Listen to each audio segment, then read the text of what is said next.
And welcome back to Sports Check this Monday morning. Well, my name is Daniel Wahome. Our sign language interpreters are Lenta Odingo, and to be joined by Susan Tuku. So our conversation about the Kenya Open Golf Championship, and just before we move on to a different conversation, we are joined in the studio by Josephine Katambo. She's a senior brand manager with Johnnie Walker, one of the brands that has invested money, and this is in the Kenyan professionals who will be taking part at the Magical Kenya Open and the Kenya Savannah Classic, 2 European tour events. And Josephine, a very good morning to you. And briefly, first of all, you could tell us the decision to associate with the European tour from your brand perspective, and the reason to get involved with the 16 or so Kenyan professionals, and also the and their caddies who will be taking part at the Magical Kenya Open. Great. So thank you, Wahome, for having me. Good morning once again. So we are super excited in this fantastic year that we're hosting again the Magical Kenya Open. And in 2021, it's being presented by Johnnie Walker, which is quite exciting for us. This has been a long-standing partnership with KOGL. And we're excited that this year we actually get to partner as presenting sponsor. And even much better, which is an added layer for us, we have a double header because now we have MKO and the Savannah Classic as well. And we're partnering and sponsoring both events, and as the official beverage alcohol sponsor. So it's quite an exciting partnership because we become, and we are positioning ourselves in culture with the sporting fraternity.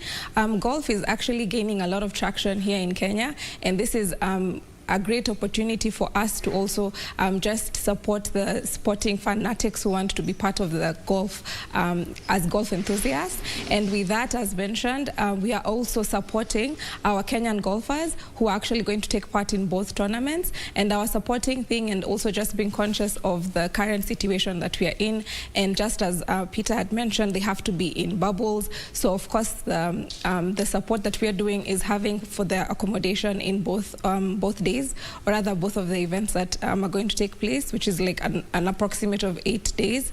And then on top of that, the players that get to participate and make the cut, we are going to give them an additional 100,000 as an award-winning prize for them.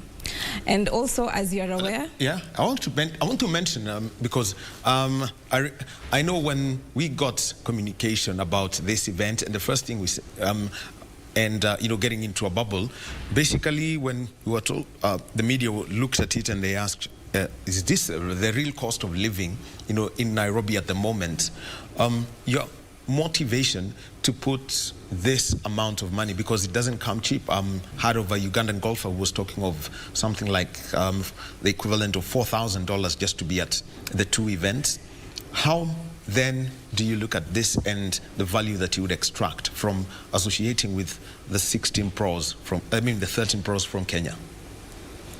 So in terms of ideally, because we are all in this interesting COVID times, and because this is a sport that for sure we want to support our pro golfers to participate in as easily and as comfortable as possible. So as a brand, the biggest opportunity that we get is they get to showcase our brands, or rather our support in terms of Johnnie Walker when they're in the course and when they're playing. So being a partnering sponsor, we gain visibility. We also gain support also from their fans who will get the opportunity to also try our liquids. So it's a great opportunity for us to support our pro golfers, because this is a great opportunity and we would not want them to miss out because of any reasoning that they may be. So we want to make it as smooth and easily for them as possible. And Peter, let me come in here. When it comes to sportsmen, I think only motorsport has got more patches on a shirt, that has the most patches on a shirt that the driver has, or if it's their fire suit.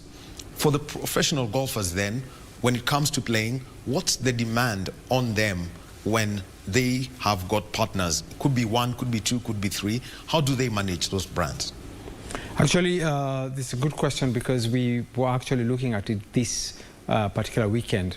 Out of a lot of goodwill, Johnnie Walker, Vision 2030, Kenya Tourism Board, all have come in to support the pros to participate. As you mentioned, that the cost of an individual participant might be up to $4,000 just to be at the event, and therefore there's cost.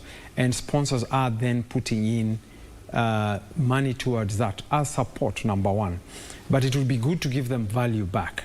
And we actually seeing that then there is a case for them to actually say what value are they giving back to the sponsor.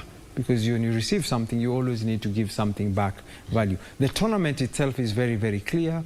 If you give us so much money, then we're giving you this amount of branding on ground, which then translates to how many eyeballs on television. So it's an opportunity now for sponsors, for the pros themselves, not to just take somebody's kofia and wear it, but actually just say now, I have a premium space, which is what I'm wearing, and therefore what logos go on it. There are not too many restrictions in golf. A lot of our sports federations go with the IOC rules, which usually, under motorsports is outside the Olympics, so they probably don't look at that. They don't look at that. But we look at, for most of other sports where in the Olympic program, we use the IOC rules, which actually restricts us to, for example, only the parallel logo on one side and the flag on the other side, so that you don't look like a Christmas tree at the end of the day with so many logos and very confused. So it is time that the pros actually start entering written contracts. They need to take advice from professionals that I will wear your shirt in return for so much. I will tweet, I will put a photo on the Instagram. What does it mean? I'll appear at your launch. What do all these things put together mean? Otherwise, I would advise them to actually get some support from professionals in the marketing space to help them craft these deals so that they are not just accepting items, and then they might find themselves in a bad position. The hole-in-one prize, Josephine, let's talk about this.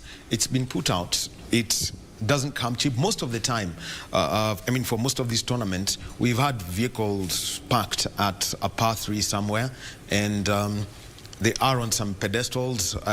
It's only, 4 years ago that one car was won. I think it had taken 49 years for that hole-in-one prize to be won.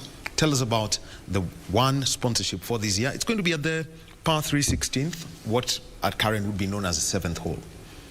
Yeah, so just as you've mentioned, it's a very rare opportunity to hole in one.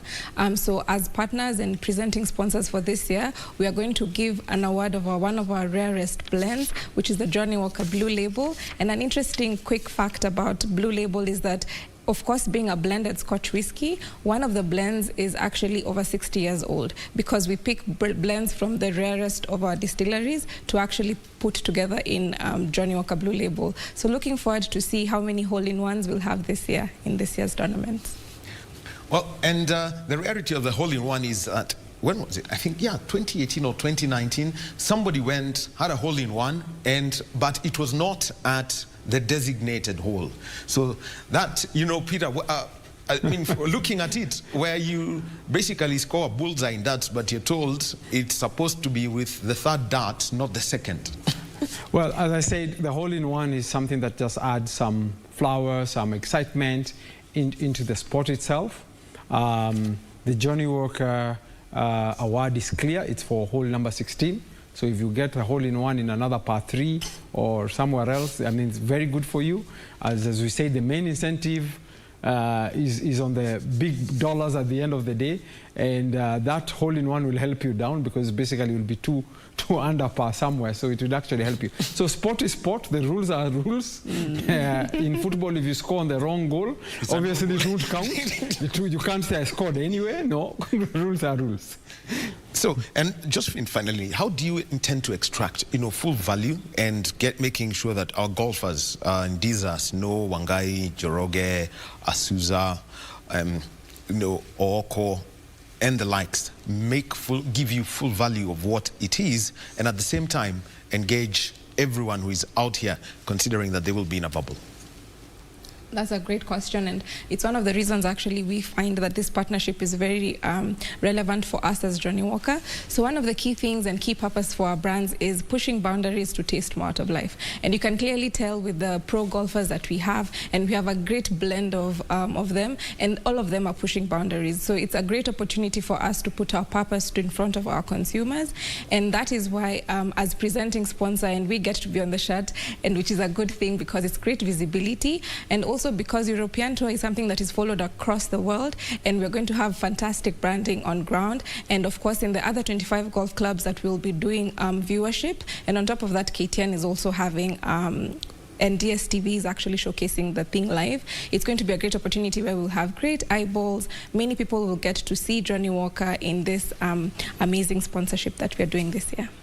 All right, thank you very much, Josephine Katambo and Peter Gacheru, and talking about this. And yeah, starting Thursday, let's see how many of our golfers will take full use of this. They shouldn't say they've got a burden, so the stress is out. Coming up next will be a conversation about age-grade sport development. We'll be speaking with Nick Kimanthi, who is the CEO of Atoto's Sport Management. That's coming up after this short break.